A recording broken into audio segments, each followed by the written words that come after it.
eerste keren moet je zien dat jouw cliënt, 's ochtends moet je zien dat jouw cliënt opstaan, jij moet hem fysisch bad. En als er nog van hulle is wat hij fysisch bad nodig heeft, dus hij verantwoordelijk voor dat.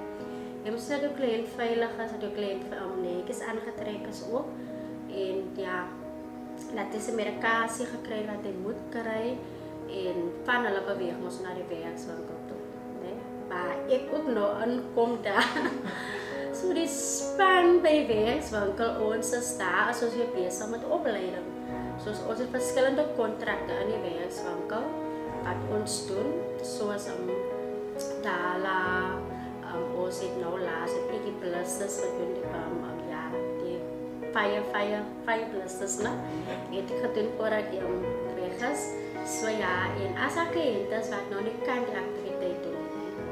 So ons is eintlik all-in-one in die werkswinkel. Jy moet kan maatskap wees, jy moet kan opleiding doen en alles daar. So moet ons verseker dat hy kliënt, vir alles ons 'n nuwe kliënt het en jy kan nou nie 'n pennetjie aan mekaar sit nie. So jy moet jou tyd maak om te sit met die kliënt en van stap vir stap verduidelik hoe om die pennetjie aan mekaar te sit. En dit is net 'n ding van vandag gaan ons probeer en môre gaan ons so los aan met kan self doen. Op het nou 3 maande van, maar ons gaan met ons sektor dat jy dan kan doen. So dit is net wat ons basis in die werkswinkel doen. Ons is besig met opleiding in die werkswinkel. Kliënte op te lei, die kontrakwerke te doen en soos as verskillende jy moet kan stamp, miskien stempan en jy kan opsit as haar kliënte dat belangstel in dit.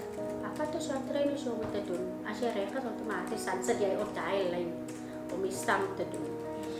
So ja, dit is wat ek sê die kere uit na workshop en nou so ons die huis maak kassa moet.